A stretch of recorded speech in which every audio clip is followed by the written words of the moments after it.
जय भारत, वंदे मातरम। मित्रों, my colleague Sumit भाई ने एक पूर्व भूमिका बना दी इस सेशन की।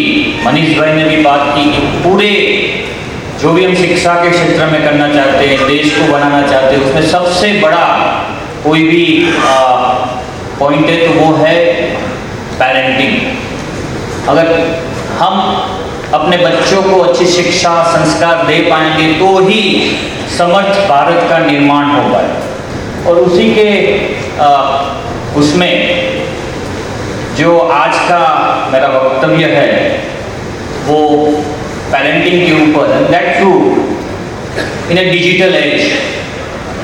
आज के आधुनिक जीवन में इस विषय का इम्पोर्टेंस बहुत ही बढ़ गया है और हम सब शिक्षक हैं, हमारी बहुत सारी समस्याएं हैं, उसमें teaching is the secondary part, parenting is the most important part. क्योंकि आज के समय में ज्ञान तो गूगल अंकल दे देते हैं, बट उसको मेंटरिंग करके पेरेंटिंग कैसे करेंगे, और उसी समय हमारे बच्चों की भी पेरेंटिंग कैसे करेंगे। बच्चा आज के ज़माने में टैबलेट और मोबाइल से ही बड़ा होता है। हम सब ने देखा होगा कि आजकलની મમ્મીઓ છોકરું પારણામાં હોય ત્યારે આપણે કે જીજાભાઈ ધરથી દોડીને હાલરડું વાગે, એની બદલે અત્યારે તો મોબાઈલ વાગે છે। કોઈ પણ મમ્મીને આપણે જોઈએ તો અત્યારના ઘણા બધા માતાશ્રીઓ હજી છોકરું 1 વર્ષનું 2 વર્ષનું હોય, જમતું નથી કે ખાना नहीं खा रहा है तो उसको मोबाइल थमा देते। इस संजोगों में क्या चैलेंजेस है पेरेंटिंग की हमारे। मैं ये कहूँगा, how many of you agree with this statement, if there was a good parenting Mahabharata नहीं होता। सही है? हाँ, तो एक पेरेंटिंग जो महाभारत रोक सकता है, तो क्या पेरेंटिंग समर्थ भारत बना सकता है? धृतराष्ट्र और गांधारी का अगर सही पेरेंटिंग होता तो शायद महाभारत नहीं होता। जब दुर्योधन भीम को जहर दे के नदी में डाल देता है, तब अगर धृतराष्ट्र ने करेक्टिव स्टेप लिए होते तो शायद आज महाभारत नहीं होता। तो मेरा कहना यह है कि good parenting is essential for nation building. राष्ट्र निर्माण के लिए सही पेरेंटिंग बहुत ही जरूरी है। अगर ये नहीं होगा तो हम कुछ नहीं कर पाएंगे। और उसी विषय में बात करने के लिए हमने निश्चल भट्ट सर को यहाँ पे बुलाया है, तो मैं ज़्यादा वक्त नहीं लूँगा। मेरा काम है क्वेश्चन पूछना। As a educator, what are the challenges we are facing.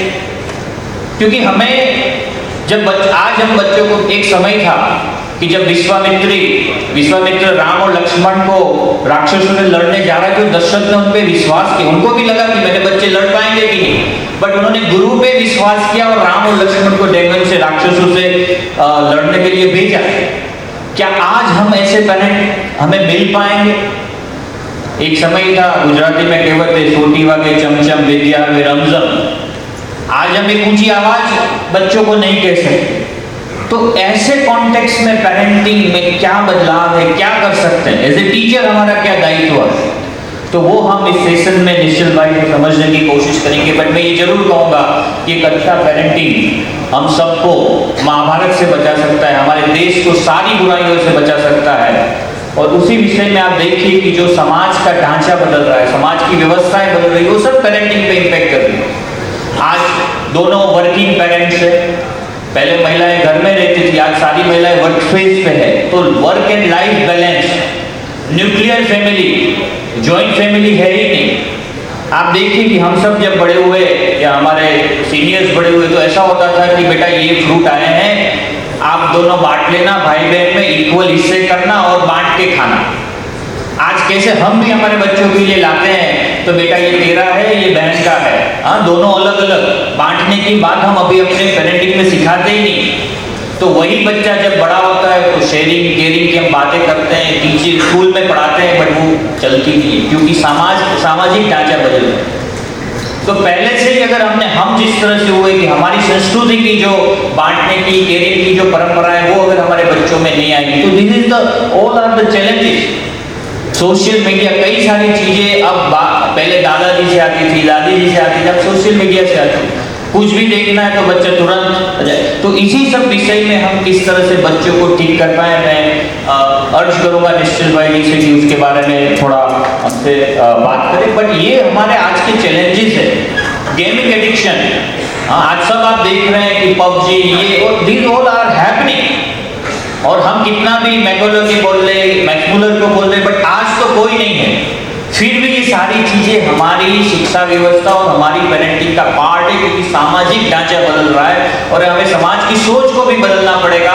और एज ए पेरेंट हम बहुत सारी चीजें हैं, समय की कमी है, मैंने बहुत सोचा था, बट आज ये सेशन छोटा हो गया तो उस पर नहीं। बट महाभारत हर एक जगह पे आप देखिए कि किस तरह से गुड पेरेंटिंग और बैड पेरेंटिंग।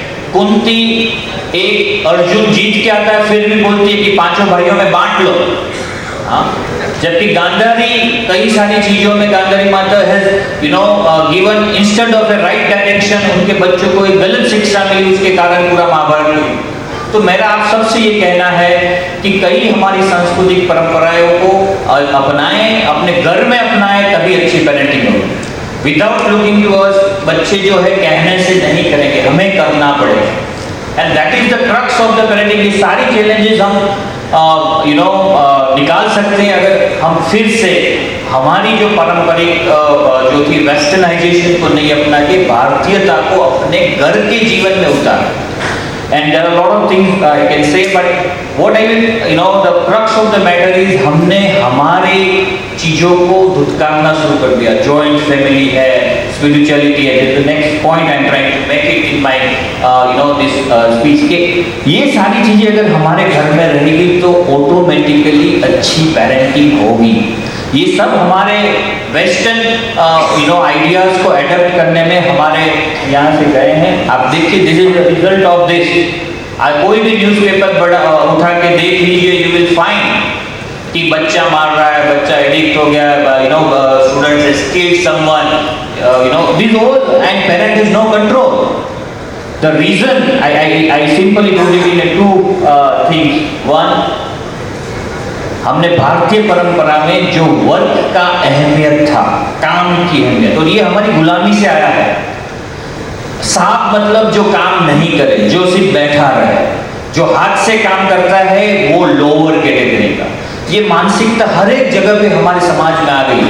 आज मैं आपको बोलूँ, एक शादी करनी है, दो कैंडिडेट है, एक लाख कमा रहा है, उसके साथ 8-10 लोग काम कर रहे हैं उसके नीचे, और दूसरा बंदा 8,000 कमा रहा है, तो आप किससे शादी करोगे? तो जनरली लोग बोलेंगे लाख वाले। बट जैसे ही मैं ये होगा कि लाख रुपए जो कमा रहा है वो प्लम्बिंग कॉन्ट्रैक्टर है और 8,000 कमाने वाला सिविल इंजीनियर है, तो हम शादी के मामले में सिविल इंजीनियर को ज्यादा बल देंगे, जो प्लम्बिंग इंजीनियर है उसको नहीं देंगे। और हमारी सारी व्यवस्थाओं में जो काम करने वाला है उसकी अहमियत हमने कम कर दी। हमारी शिक्षा प्रणाली में, हमारे घर में, हमारे समाज में, कि कोई इलेक्ट्रिशियन है तो वो, यही मैं ऑस्ट्रेलिया में था, I work with QT, minister university of technology, vice chancellor का लड़का और वहाँ पे स्वीपिंग करने वाले की लड़की दोनों एक ही स्कूल में जाते हैं, एक ही जगह पढ़ते हैं और इक्वल। कोई ये नहीं कहता कि स्वीपर की लड़की है, वाइस चांसलर की लड़की।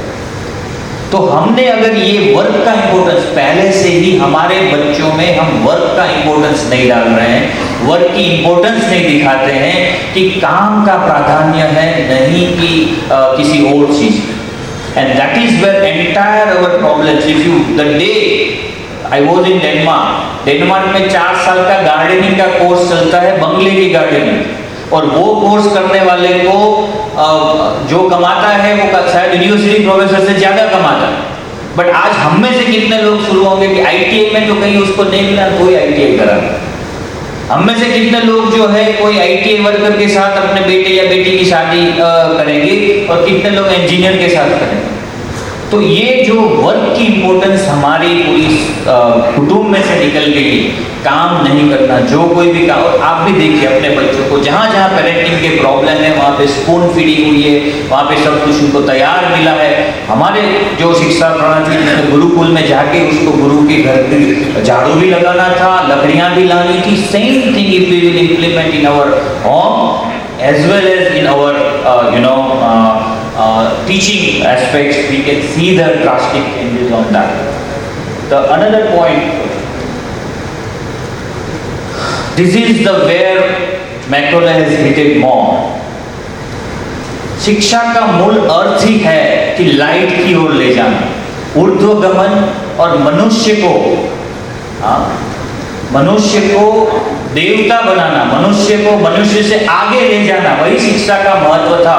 इसीलिए हर एक अच्छी शिक्षा प्रणाली में देखिए कि spirituality is a part of that. यहाँ पे अगर हम मंत्र पढ़ाएं, यहाँ पे हम कुछ भी करें तो ऐसा लगता है कि वी आर कम्युनिज्म, बट ये सारी चीजें शिक्षा का हार्ट है।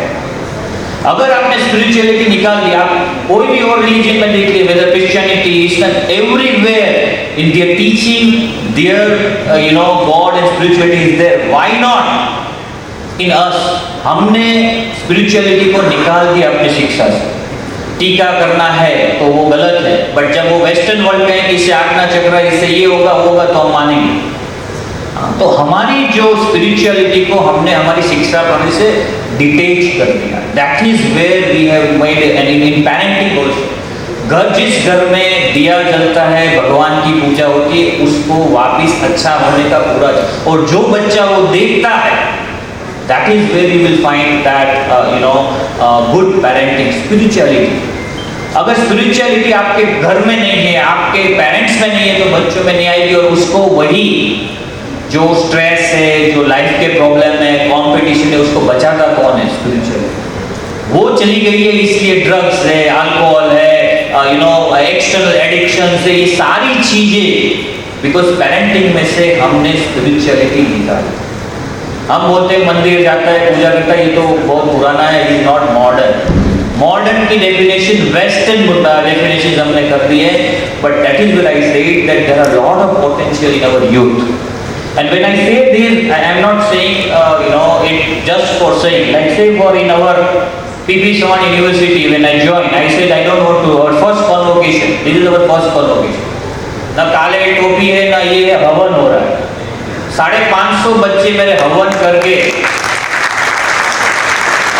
तो हम जब शिक्षक हैं, जब अच्छी बात करते हैं, this is the second convocation, कि गुरु बैठता है और हवन होता है, हवन के बाद ही उसको डिग्री मिलती है।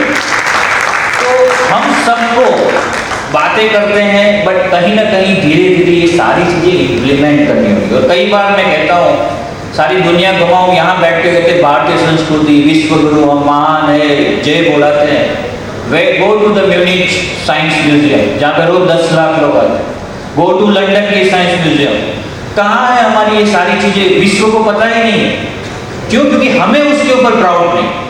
हमें ये लगता है कि हमारी चीजें सही नहीं। तो as a teacher, as a parent, I say first proud of our ancient heritage and then use it in your day to day life.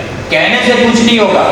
आप सबको हमने एक थैली दी है, एटलीस्ट प्लास्टिक फ्री, समाज के लिए थैली में साग भाजी लाइए, ऑटोमेटिकली आपका बच्चा भी सस्टेनेबल लिविंग की बात करेगा। और हमें ये सब वेस्टर्न वर्ल्ड से नहीं सीखना।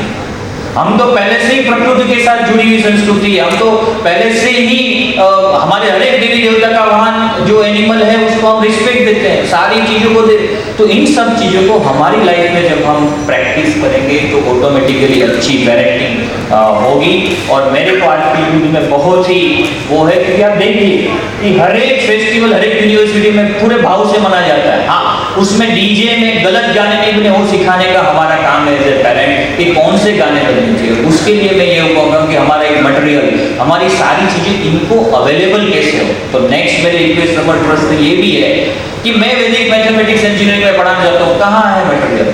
मैं पढ़ाना चाहता हूँ हमारी भारतीय संस्कृति, कहाँ है material? Let us make them available, let us use this in our day to day routine work so that we can do that.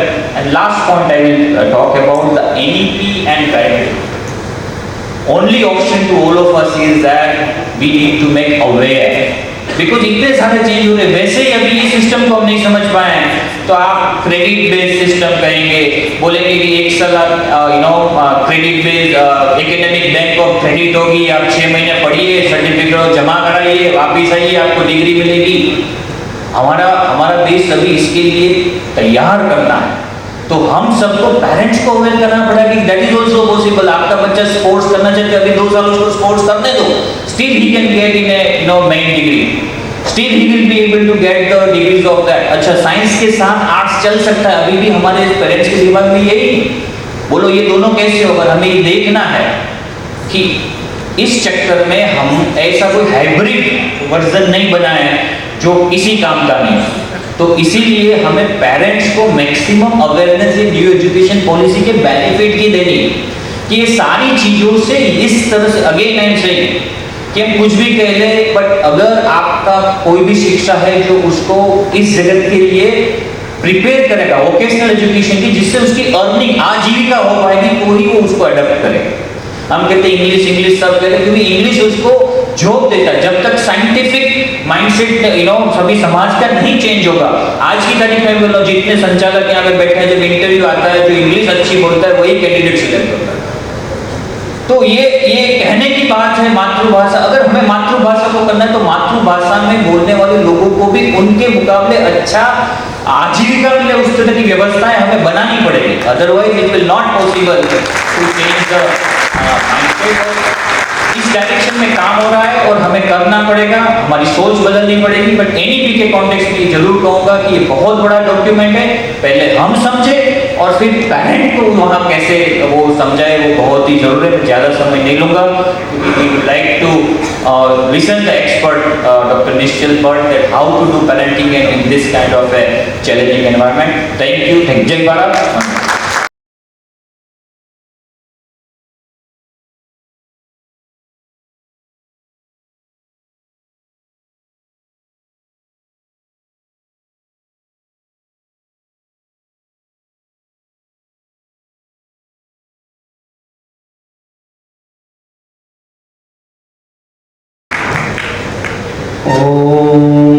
पूर्णमदः पूर्णमिदं पूर्णात् पूर्णमुदच्यते पूर्णस्य पूर्णमादाय पूर्णमेवावशिष्यते।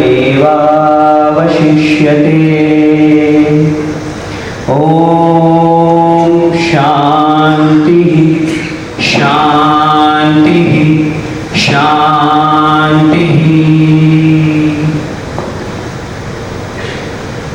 સાથે કોફી શોપમાં બેઠો કોફી પીતો હતો,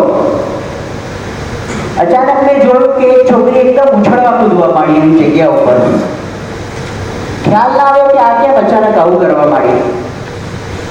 એટલામાં મેં જોયું એની બાજુમાં બેઠેલી છોકરી બી અચાનક એકદમ ઉછળકૂદ કરવા માંડી. ત્યાં મારું ધ્યાન પડ્યું કે એ જે બીજી છોકરી છે ને એના કપડા ઉપર એક વંદો ઉડી પડ્યો હતો. આ જ સીન એક વેઇટર ચેક કરી રહ્યો હતો.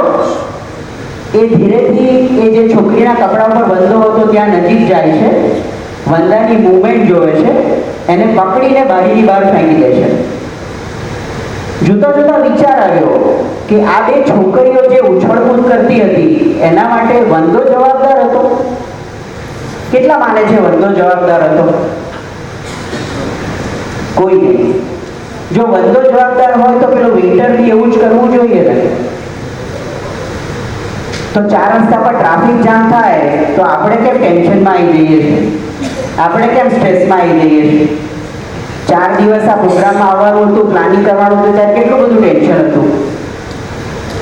અચાનક ખૂબ વરસાદ પડે તો આપણે એમ કે વરસાદ અત્યારે કેમ પડ્યો.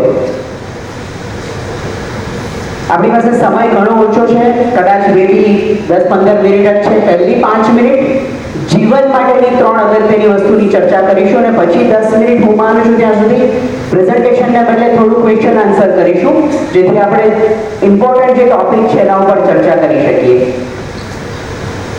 બહારની કોઈ પણ પરિસ્થિતિ આપણે થતી હોય ને એ જો આપણા મનની સ્થિતિને અસર કરે ને તો એનો મતલબ એમ કે આપણું મન બહુ જ નબળું છે. એટલા માટે જ કૃષ્ણકાંત ઉનડકરે વાત કરી છે કે આપણું મન નબળું પડી જાય છે કારણ કે આપણે આપણા વિચારો વિશે વિચાર જ કરતા નથી હોતા. આપણે વિચાર તો એની મેં આવી જ જાય ને એમાં નવું શું છે. આમાંથી કેટલા મિસ્ટર સંપૂર્ણસિંહ કાલરાને ઓળખે છે?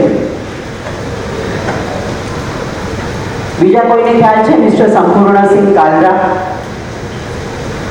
યાદ કરવા પ્રયત્ન કરજો. પેરેન્ટિંગ વિશે વિચારીએ ત્યારે આપણે એમ થાય કે આપણે છોકરાઓને શીખવાડવાનું છે બધું, કારણ કે એ લોકો તો બહુ નાઇવ છે. એકચ્યુઅલી તમે આ બે વિડીયો જોશો તો તમને ખ્યાલ હશે કે આપણે એમની પાસે શીખવાનું.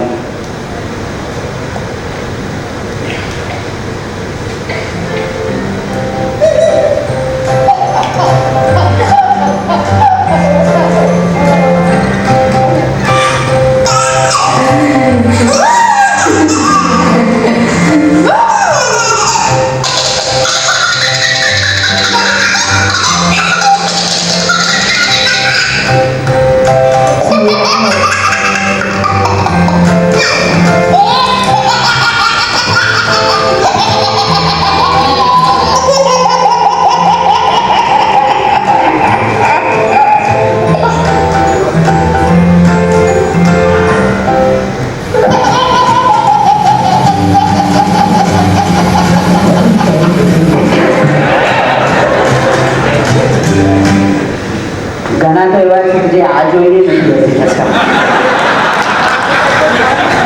કોઈ સોડિયું મોડું કરીને બેસી રહે.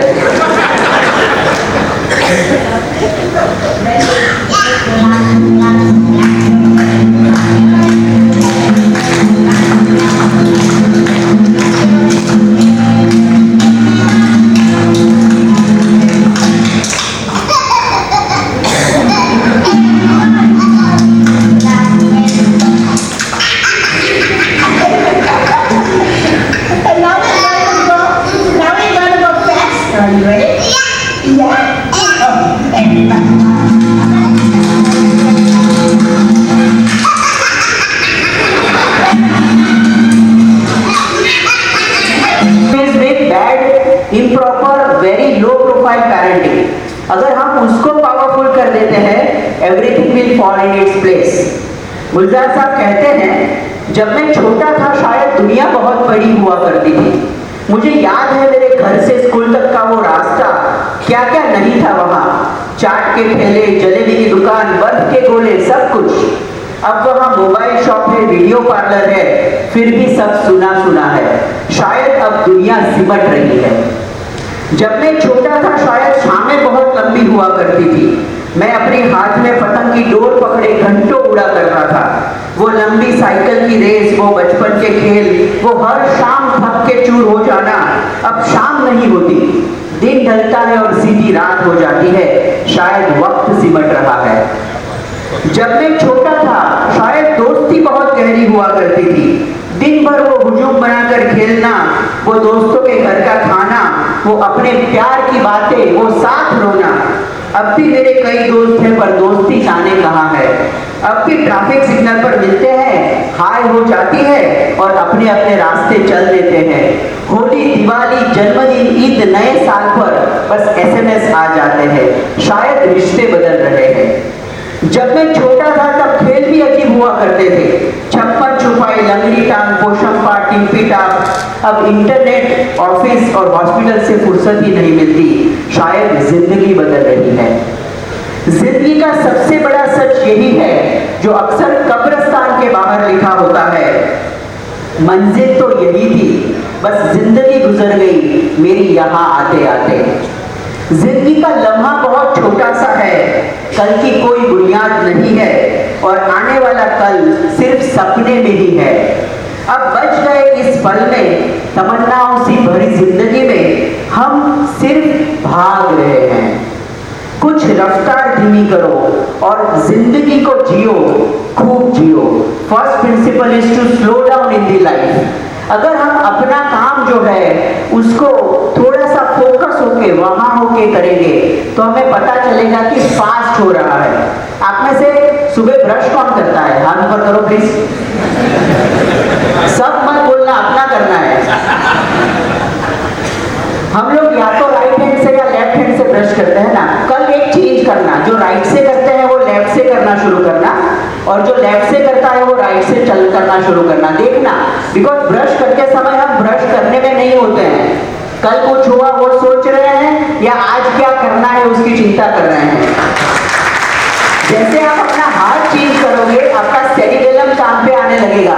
और आपको वहां रहना पड़ेगा, बिकॉज वो अब कहाँ जा रहा है पता नहीं चलेगा। So first thing is to slow down. घर से ऑफिस जाने का रास्ता हफ्ते में 3 दिन बदलिए, अपने काम करने का तरीका 3 दिन बदलिए, बच्चों से बात करते हैं, अपने कलीग से बात करते हैं, उसको थोड़ा तरीका बदलिए। आप 100% वहीं पे रहेंगे, और आप जब यहीं पे रहेंगे तो 1 घंटे का काम 40-45 मिनट्स में होना शुरू हो जाएगा। और अगर आप स्लो डाउन करेंगे, आई रियली चैलेंज यू, 8 घंटे का काम आप 5 घंटे में कर लेंगे, 3 घंटे अपने लिए निकालना शुरू हो जाएगा। And that is what is happening in my life. I am enjoying my life, because मेरा हॉस्पिटल है, पीडियाट्रिक हॉस्पिटल है अहमदाबाद के सैटेलाइट में। पीडियाट्रिक हॉस्पिटल में आपको पता है कितनी सारी इमरजेंसीज वो सब आती है, लेकिन सिस्टम ऐसे क्रिएट किया हुआ है कि मैं आज चालू दिन में यहाँ पे हूँ। रूटीनली 12 से 5 घंटा मैं काम करता हूँ 6 दिन, यानी 30 घंटे पूरे हफ्ते में। फिर भी I am enjoying everything which is materialistic as well as I am contributing to the life. So slow down is the first principle. The second principle is, ये मूवी आप लोगों में से काफी लोगों ने देखा होगा, आखिरी रास्ता मूवी है। इसमें आप अगर अमिताभ बच्चन का गेटअप देखेंगे ना, तो वो पूरा एक आखो पूरो कोट एनी ऊपर धावड़ो પહેરીને આખા મૂવીમાં ફરતા હોય છે। 1985 માં મદ્રાસમાં એનું શૂટિંગ થતું હતું 2 મહિનાની ભર ગરમીમાં। શૂટિંગ વખતે તૈયાર થતા હતા, અચાનક એ જે એરિયા હતો એમાં એસી બંધ થઈ ગયું। अनुपम खेरનો भी बहुत इंपोर्टेंट रोल છે। अनुपम खेर तैयार થતા હતા, he was really getting extremely angry। આવું કેવું 2 મહિનામાં ચેન્નાઈમાં તમે શૂટ કરો છો ને એસી બંધ થઈ ગયું। અડધો કલાક ઘુમાઘુમી કરતા કરતા he got ready, તૈયાર થઈને નીચે આવ્યા ને તો એક ખૂણામાં ચેર ઉપર in full this getup Amitabh Bachchan was reading a book। Anupam Kher ने जाके पूछा कि आपको क्या ऐसा, और वो अचंभित हो गए। उन्होंने पूछा कि आपको गर्मी नहीं लगती? जो अमिताभ बच्चन ने आंसर दिया, अगर वो दिमाग में घुस गया ना तो लाइफ बहुत इजी हो जाएगी। उन्होंने बोला सोचोगे तो लगेगी। See, everything is in my thoughts। मेरे जो सारे फीलिंग्स है वो मैं ही क्रिएट करता हूँ, कोई मुझे हर्ट नहीं कर सकता है। बिकॉज जब कोई कुछ बोलता है उसके बाद मैं जो अपने आप से बात करता हूँ वो मेरा हर्ट क्रिएट करता है। तो पेरेंट कुछ भी बोले, you should not feel insulted, because वो जो बोल रहे हैं वो अपने बच्चे के लिए या किसी भी वजह से बोल रहे हैं। आपको जो करना है अगर वो आप करना शुरू करेंगे तो एज ए टीचर आप बहुत ज्यादा पावरफुल हो जाएंगे। बिकॉज मेरी सोच मेरी फीलिंग्स को क्रिएट करती है, मेरा फीलिंग्स जो होता है वो मेरी हैबिट्स क्रिएट करता है, मेरी हैबिट्स जो है वो मेरा एक्शन क्रिएट करता है। जब मैं एक्शन ठीक से करता हूँ वो मेरी पर्सनालिटी क्रिएट होती है और वो मेरा डेस्टिनेशन क्रिएट करता है। So if I can take care of my thoughts second by second, minute by minute, that is what Parag भाई सेड, अवेयरनेस। अवेयरनेस अगर मेरी रहती है कि ये जो बात हो रही है उसमें मैं बच्चे का कहाँ फायदा दे सकता हूँ, पेरेंट को मैं कैसे ऐसे समझा सकता हूँ जो बच्चे के भले के लिए है, वो भले हम उसमें नीचे हो जाए छोटे हो जाए तो हमारा सारा जो काम है वो बहुत बड़ा हो जाएगा। ये प्रिंसिपल के लिए 2 घंटे चाहिए पूरे समझने के लिए, हमारे पास समय नहीं है। Third last principle is attitude of gratitude. हम लोग आज इतने 2 साल के बड़े कोविड के बाद भी जिंदा है ना, वही सबसे बड़ी बात है। हमें हमेशा ग्रेटफुल रहना है। आज रात को हम सब सो जाएंगे, कल अगर आप उठे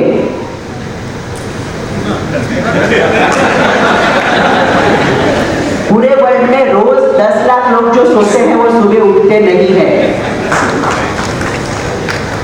तो कल अगर हम उठे और देखना हार्ट चल रहा है, वाह मजा आ गया। अपने आप से ऐसे सुबह उठो, नहीं तो उठते ही ये नहीं हुआ वो नहीं हुआ, मेड आएगी नहीं खाना बना करी उसी के ऊपर, आज तो स्कूल जाना पड़ेगा और वही प्रिंसिपल आएंगे और वही टीचर्स आएंगे और वही बच्चे को पढ़ाना पड़ेगा। ये सोच से दिन शुरू करोगे तो दिन वैसे ही रहने वाला है, वो आगे नहीं जाने वाला है। ठीक है, अपने घर में देख लो, जो लोग अपने नजदीकी रिश्तेदार है वो जी रहे हैं, अच्छे हैं, बिकॉज 10 लाख जो गुजर गए उनके काफी क्लोज रिलेटिव्स 30-40 लाख लोगों ने अपने क्लोज वन को खोया है। दूसरी बात, वाह सब अच्छे हैं, मजे में हैं, और कर्टन खोल के देख लो सनराइज हुआ है कि नहीं हुआ है, बिकॉज हम उसको भी टेकन फॉर ग्रांटेड करते हैं। साइंस ये कहता है कि 18 घंटे तक अगर पृथ्वी के ऊपर सनराइज नहीं होगा we will stop existing. Sunrise हुआ है, वाह मजा आ गया, and then start your day. 3 चीज जो सब लोग कर सकते हैं, उसके अलावा तो कितनी ज्यादा अच्छी चीजें हैं हमारे साथ, है ना। 1 मिनट सब सीधे बैठ जाएंगे, स्ट्रेट बैठ जाएंगे, अपनी आंख बंद कर लेंगे और अपने सांसों के ऊपर थोड़ा ध्यान केंद्रित करेंगे। Inhale and slowly exhale. अपनी सांसों को नाक से अपनी नेवल की ओर जाते हुए ऑब्जर्व करेंगे। Inhale and slowly exhale. सांसों के ऊपर ध्यान केंद्रित करते हुए आप अपनी लाइफ में कौन सी 3 चीजों के लिए ग्रेटफुल है उसके बारे में सोचना करेंगे। अगर 3 चीजों के बारे में नहीं सोच सकते, कोई भी एक चीज के बारे में सोचेंगे। आपकी फिजिकल हेल्थ हो सकती है, आपके फैमिली मेंबर्स हो सकते हैं, पेरेंट्स हो सकते हैं, टीचर्स हो सकते हैं, आपकी लाइफ पार्टनर हो सकते हैं, या आप जहां रहते हैं वो जगह हो सकता है। जस्ट उसके बारे में सोच के उस ग्रेटफुलनेस के साथ जुड़ी हुई जो आपकी फीलिंग है, उस फीलिंग को अभी राइट नाउ महसूस करेंगे। Just be with that feeling.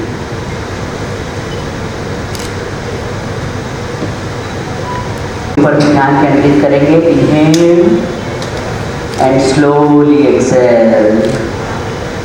Inhale and slowly exhale. Okay, thank you. आंखें खोल सकते हैं, आजू बाजू देख लेना कोई सो ना गया हो। एक ही मिनट में I have experience make you all 3। जब अपने सांसों के ऊपर ध्यान केंद्रित करते हैं आप स्लो डाउन हो जाते हैं, आप प्रेजेंट मोमेंट में चले जाते हैं इमीडिएटली। सोचना अच्छा शुरू किया क्योंकि वो ग्रेटफुलनेस के बारे में सोच रहे थे, और एटीट्यूड ऑफ ग्रेटिट्यूड की उसके साथ जुड़ी हुई हमारी फीलिंग को हमने कनेक्ट कर दिया। अगर ये आप रोज कर सकते हैं, सुबह 10 मिनट, रात को 10 मिनट, हर एक घंटे में 1 मिनट, आप देखोगे आपका efficiency as a human being इतना ऊपर जाने वाला है जिसकी आपको कल्पना नहीं है। मिरेकुलस लाइफ आप जी सकते हो, there is no question about that. Okay, so ये 3 प्रिंसिपल, आई थिंक टाइम नहीं है, मैं ये सोचूंगा rather than me speaking to you all, आप लोगों को as a parent, as a teacher कोई क्वेश्चंस है अपने बच्चों के साथ इंटरेक्ट करने में, वो बच्चा 2 साल का हो सकता है या 18 साल का हो सकता है, हम उसके ऊपर ज्यादा थोड़ा 5-7 मिनट इंटरेक्शन करेंगे। I think that would be more fruitful rather than going into my presentation. Is it okay? Okay, या वहां पे क्वेश्चन है शायद, अगर आप माइक दे सको या उनको फटाफट वहां से जो बोल, आप खड़े होकर बड़े जोर से बोलिए।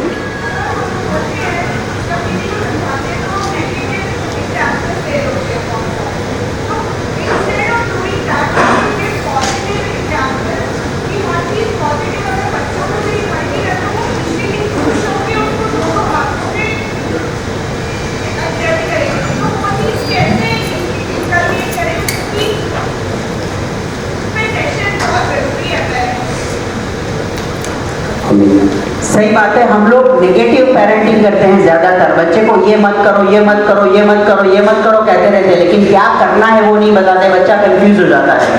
हमें 3 प्रिंसिपल्स को फॉलो करना है बच्चों के साथ बातचीत करते हुए। फर्स्ट, छोटे बच्चे ज्यादातर बहुत ज्यादा मस्तीखोर होते हैं।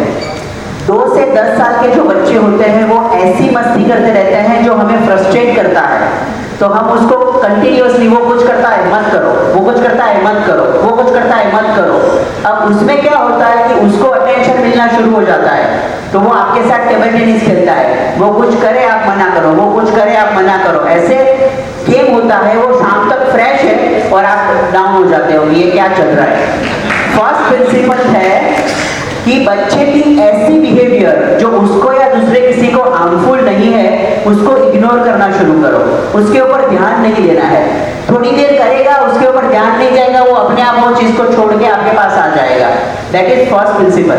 सेकेंड, दिन में 10 चीज बच्चों की ऐसी ढूंढनी है जो आपको पसंद है और लगता है कि ये बढ़नी चाहिए, उसको आप स्पेसिफिक पॉइंट आउट करके उस बिहेवियर का प्रेज करना शुरू करो। जैसे 5 साल का बच्चा 10 मिनट आपके साथ शांति से बैठा है, अब सोचो हमें किसी को हमें कोई बोले उठो और 5 साल के बच्चे को बैठना मुसीबत होती है, तो उसने वो 5 मिनट 10 मिनट बैठ के कुछ अचीव किया है, उसको बोलो बेटा मुझे बहुत पसंद आया, तुम 10 मिनट आज शांति से बैठ गए, ये चीज मेरी आपको मुझे बहुत पसंद है। बच्चे को प्रेज मत करो, क्योंकि 2 घंटे बाद आप उसको ही बोलोगे तू ऐसा है, तू ऐसा है, तू ऐसा है, रादर देन उसके उस बिहेवियर को प्रेज करना शुरू करो। एंड थर्ड थिंग, कई सारी ऐसी बिहेवियर होती है जो हम इग्नोर नहीं कर सकते। अब शब्द बोलना, हाथ उठाना, चीजें फेंकना, उस बिहेवियर के साथ एक नेगेटिव साइकोलॉजिकल कॉन्सिक्वेंस कनेक्ट कर देना है। जैसे किसी बच्चे ने हाथ उठाया तो आपको सामने हाथ नहीं उठाना है, नहीं तो उसको लाइसेंस मिल जाएगा, बड़े उठा रहे हैं मैं उठा सकता हूँ। पेरेंटिंग फॉर पीस में यही सिखाते हैं हम लोग कि अगर हम पीसफुल पावरफुल पेरेंटिंग करेंगे तो आतंकवाद होने के कोई चांसेस ही नहीं है, क्योंकि उसने बचपन से देखा है हाथ उठाएंगे काम हो जाएगा, हाथ उठाएंगे काम हो जाएगा। हमें प्यार से उसको एक कॉन्सिक्वेंस देना है। जैसे किसी बच्चे को कोई कार्टून आधा घंटा देखना या कोई सीरियल देखना या पापा शाम को बाहर ले जाएंगे, ये बहुत पसंद है, बेटा आज तूने हाथ उठाया ना, आज शाम को पापा तुम्हें घुमाने नहीं ले जाएंगे, and you stick with it very powerfully. अगर हम ये करेंगे 2-3 चीजें, 15 days I am telling you, you will have a new kid in your home. Start ignoring those behavior which are not harmful, start praising good behavior, and third are negative psychological consequences, and then it will work very well. Thank you so much. Anything else? Thank you, sir. कोई है किसी को, या यहाँ पे कोई है? Good morning, sir.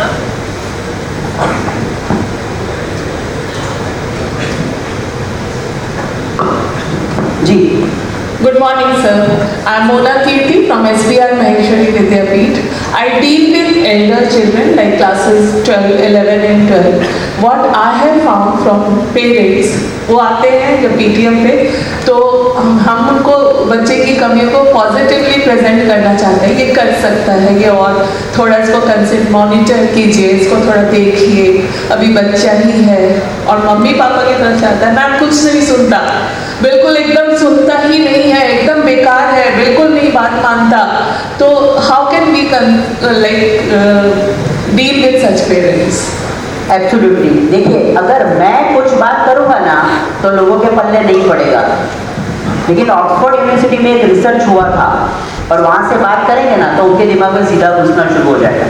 तो आपको क्या करना है, किसी ऐसे एग्जाम्पल के साथ उस बात को रजू करो कि जैसे उस एग्जाम्पल को सुनने में और उसको एक्सपीरियंस करने में उनको मजा आना शुरू हो जाए। तो अगर आप ये शुरू करेंगे मैं बताती हूँ या मैं बताता हूँ, ऐसा नहीं, सब रिसर्च ऐसा कहते हैं कि अगर हम बच्चों के साथ पॉजिटिवली उनका प्रेज करेंगे ना तो वो चीज जो हमें चाहिए वो जल्दी उजागर होना शुरू हो जाएगी, रादर देन उसको ये मत करो ये मत करो कहेंगे। तो हमें ऐसे कुछ एग्जांपल्स को लेकर आना है, रियल रिसर्च को लेकर आना है, ताकि जैसे अभी नेक्स्ट संडे मैं वेस्ट जोन पेडिकॉन है हमारा स्टेट वेस्ट जोन का कॉन्फ्रेंस है, उसमें मैं पोस्ट कोविड एडोलेसेंट पर्सपेक्टिव के ऊपर बात करने वाला हूँ कि कोविड की वजह से टीनेजर्स में फिजिकल और मेंटल इश्यूज क्या हुए हैं। तो वो मैं नहीं बताने वाला क्या हुआ है, यूनिसेफ ने WHO के साथ मिलकर जो रिसर्च किया हुआ है उसकी डिटेल्स, फिर एल्सेवियर में जो जर्नल है उसमें जो डिटेल आई है उसको मैं प्रेजेंट करूंगा, and then people will realise कि नहीं ये तो रिसर्च थिंग्स हैं, तो उसको एक्सेप्ट करके उसको फॉलो करना अच्छा है। तो you can start talking with them like that, ठीक है? मम्मी कोई रिसर्च नहीं मानती, अरे मैम वो रिसर्च है ये अलग है। सही बात है, but you have to keep on doing it because I know this is right way of doing it, ठीक है? जैसे इसमें से कई सारी मदर होगी जिसको प्रॉब्लम है बच्चा खाना नहीं खाता है, किसको प्रॉब्लम है कि मेरा बच्चा खाना नहीं खा रहा है ना? काफी सारे लोगों के अभी 90% घरों में ये इश्यू है, बच्चा खाना ही नहीं खाता है। हाँ पीछे घूमते रहते हैं घंटा घंटा 2-2 घंटा, लेकिन खाना नहीं खा रहा है। अब किसने सोचा क्यों नहीं कि आज से 20-25 साल पहले ये इश्यू नहीं था, आज अभी क्यों इश्यू शुरू हुआ है? कोई एक खड़ा होगा वहां पे जिनके बच्चे खाना नहीं खाते, माइक ले लो उनको, या माइक ले लो, आपके पास होगा माइक वहीं पे। सबसे पहले ये बताओ आप क्यों चाहते हो कि आपका बच्चा खाना खाए? गुजराती में बोलજો, वांधो नहीं। जी मैं हिंदी में बोलूंगी। हाँ जी बोलो, आप क्यों चाहते हो आपका बच्चा खाना जब वो खाए? खाना खाना सीख जाएगी तो उसको कहीं लेके जाना इजी हो जाएगा, टेंशन नहीं होगा कि कहीं पे भूखी है, यानी और मुझे भी टाइम आपकी शांति के लिए। यस और कोई रीजन? आप चाहते हो आपका बच्चा खाना खाए? उसकी हेल्थ के लिए। हेल्थ के लिए, मैं शांति से रहूं, और कोई रीजन? नहीं मेन नहीं है। एनर्जी के लिए, ग्रोथ हो जो उसके लिए, वेट बढ़े उसके लिए, हम ऐसा सोचते हैं ना। आप खाना खाने क्यों बैठते हो? भूख लगती है और हेल्थ के लिए भी खाना एक भूख लगती है। मिनट। इसका मतलब है मैं खाना क्यों खाती हूँ? भूख लगती है इसके लिए। और बच्चा क्यों खाए? हेल्थ के लिए, ग्रोथ के लिए, न्यूट्रिशन के लिए। उसको खेलने के टाइम में भूख का कुछ ध्यान नहीं होता ना कि भूख लग रहा है। सोचिए, मेरे खाने का रीजन अलग है और बच्चा खाना का उसका सारा रीजन अलग है। Just leave with it. Okay, आपको भूख लगी, आपने खाना खाया, कैसा लगता है आपको? अच्छा लगता है, संतुष्टि मिलती है। आजकल के बच्चों को खाना खाने के साथ वो अच्छा लगने का रिलेशनशिप भी नहीं है। आई मम्मा खाना पड़ेगा, और वो दौड़ना शुरू करते हैं। लिटरली आप देखो घर में सुबह सुबह युद्ध शुरू हो जाता है खिलाने के लिए, खाना खिलाने के लिए, है ना। आज से 20-25 साल पहले क्या सिचुएशन थी? जॉइंट फैमिली हुआ करता था, 3-4-5 बच्चे हुआ करते थे, घर में फूड बहुत रिस्ट्रिक्टेड अवेलेबल था। 5 बच्चों के लिए 15 रोटी बनती थी। मुझे पता था मैं मेरी 3 नहीं ले लूंगा तो ये 4 मेरी भी खा जाएगी। ये चिंता हमने आजकल के बच्चों को होने ही नहीं दी। ये नहीं तो वो नहीं तो वो नहीं तो वो, इतनी सारी चीजें अवेलेबल है कि बच्चा फिर चूजी हो जाता है। हम कहते हैं चूजी हो गया, होता नहीं, हम होने देते हैं। पहले क्या हुआ करता था? मुझे पता था मैं खाऊंगा तो मुझे मजा आएगा। आजकल के बच्चों को पता नहीं खाना मेरे लिए जरूरी है और खाने में मजा आता है, तो वो खाना नहीं खाते। एक आसान तरीका बता दो सबको, सब बोलो, बताओ बताओ। हर 3 घंटे अपने लिए जो खाना बनाया हुआ है उसको मस्त प्रेजेंट करके 15 मिनट एक जगह पे बैठ जाओ। अपने बच्चे का जो नाम है उसको बुलाओ, बेटा आओ खा लो। बेटा आए तो खिलाओ, नहीं तो थाली बाजू में रख के अपने काम पे लग जाओ। 15 to 17 मिनट्स। 3 घंटे के बाद जिसका टाइम है, फ्रूट का टाइम है तो फ्रूट, नाश्ते का टाइम है नाश्ता, दूध का टाइम है दूध, बेटा आओ खा लो। 17 मिनट राह देखनी है। 2 बार खाना ऑफर किया, उसने नहीं खाया, बीच में कुछ भी मांगे, बेटा 2 घंटे बाद मैं आई थी आप नहीं आए। पहले दूसरे तीसरे दिन में भूखा रहना क्या है ना वो पता चलना शुरू हो जाएगा, और 8वें दिन से तो वो पत्थर खाने लगेगा। रोटी सब्जी की क्या बात करते हो? लेकिन एक हफ्ता अपने मन के ऊपर कंट्रोल करना पड़ेगा, बिकॉज हम खा के बैठे हुए, पेट भरा हुआ है, वो भूखा सो रहा है। लेकिन वो एक हफ्ता 8वें दिन से, मेरा 22 साल का एक्सपीरियंस है, जिस मदर ने एक हफ्ता अपने पे ये कंट्रोल कर लिया ना, पूरी जिंदगी उसके बच्चे की खाने की चिंता चली जाएगी। यही सारी चीजें पेरेंटिंग में सारे एरियाज में है। बच्चे को पता चलना चाहिए कि जो कुछ भी कर रहा हूं वो मेरे अपने लिए कर रहा हूं और उसमें मुझे मजा आ रहा है। पढ़ाई, डिसिप्लिन, सुबह उठना, चीजें ठीक से रखना, खाना खाना, ये सब चीजें अगर उसके दिमाग में घुस गया ना, आपको उसके पीछे नहीं रहना पड़ेगा। मेरा बच्चा, कोई गैस कर सकता है मेरी एज कितनी होगी approximately?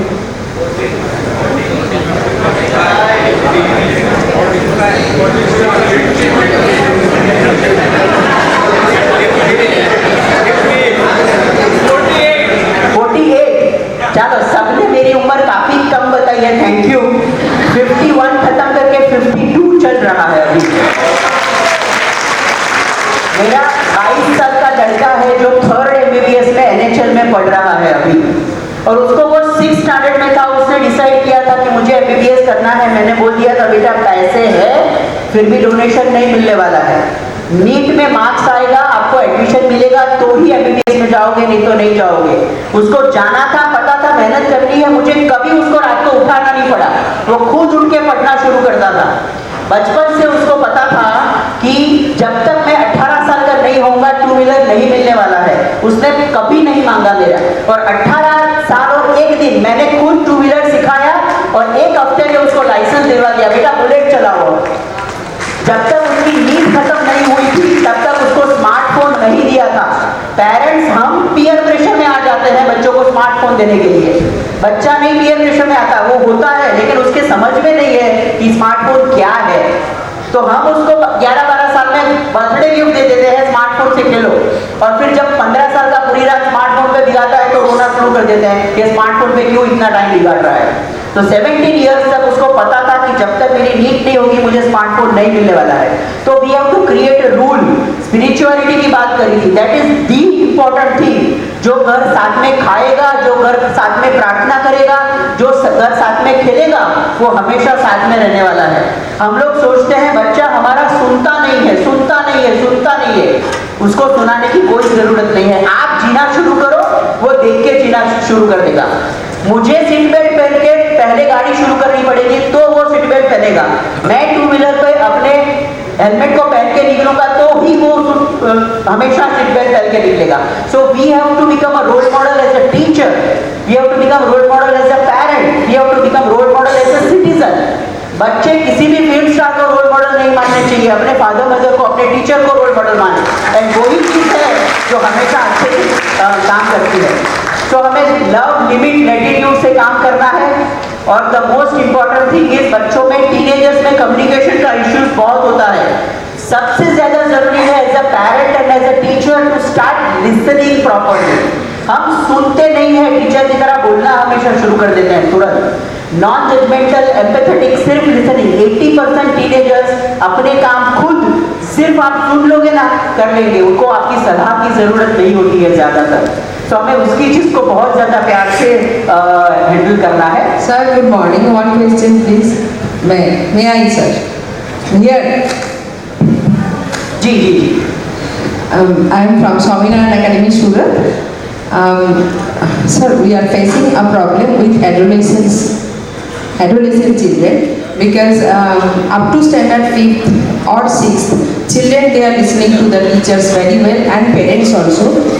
We have seen that just after 7 and starting from 7 to 11, 12, children they are attracted towards the opposite sex too much.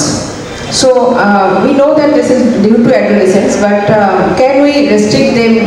We can give them some atmosphere so that they will divert their mind towards any other positive things, so that they will do something. आप session खत्म करेंगे। 14 साल का लड़का अगर घर आके बोलता है कि वो 3rd बेंच वाली जो लड़की है ना वो मुझे पसंद है, और मम्मी चिखना चिल्लाना शुरू कर देती है, पढ़ने जाते हो या प्यार करने जाते हो, पढ़ने जाते हो कि ये करने जाते हो। अब 14 साल का लड़के को लड़की पसंद नहीं आएगी तो उसके फिजियोलॉजी में कोई इश्यू है। और दूसरा, खुश हो जाओ तो उसको लड़की पसंद आ रही है।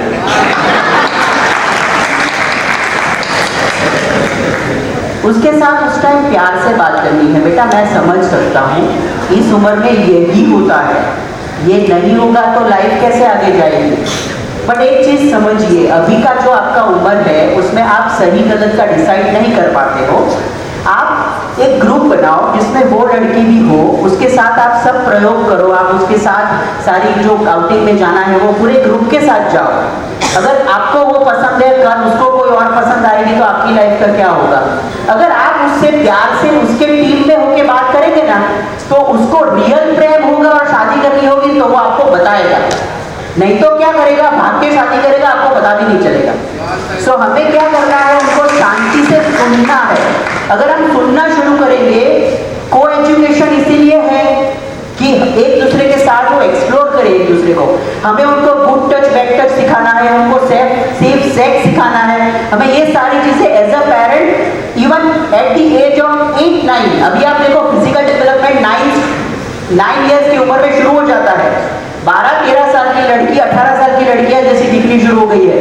ब्रेन डेवलपमेंट नहीं हुआ है, पूरा फिजिकल डेवलपमेंट हो गया। अगर उनके पास शिक्षा नहीं होगी कि गुड टच बैड टच क्या है, फिजिकल सेक्स क्या होता है, सेम सेक्स क्या होता है, हमें ऐसा लगता है हम ये बताएंगे तो ये करना शुरू कर देंगे, वैसे भी करने वाले हैं। तो उनको अच्छा क्यों ना सिखाए ताकि वो अच्छे से करे। हमें ये सब चीजें के टेबू से बाहर आना है। Mental health, physical health, life skills, और हम जो अपना काम कर रहे हैं उसको पावरफुल करना शुरू करेंगे, everything will fall in its place. Don't worry, your children never listen to you. Don't worry, your children never listen to you. Don't worry, your children never listen to you. They are always watching you. So हमें ये चीज अपने parents को दिखानी है। Parent पूरे दिन झूठ बोलेगा और फिर बोलेगा बच्चा सही नहीं बोल रहा है, कैसे बोलेगा वो, कोई पॉसिबिलिटी नहीं है। हमें पेरेंटिंग के बारे में बहुत ज़्यादा सोचना है। स्कूल में, घर में, सब जगह पे इसी चीज़ें शुरू करें कि पेरेंटिंग एक करिकुलम होना चाहिए। हम पायलट से लेके प्यून तक, प्यून से लेके पायलट तक सबको सब सिखाते हैं, लेकिन पेरेंटिंग के बारे में कोई पता ही नहीं, क्योंकि वो तो नेचुरल है। उसके बारे में हम सोचते ही नहीं हैं। सो हमें ये सब चीज़ें करनी है। Thank you so much.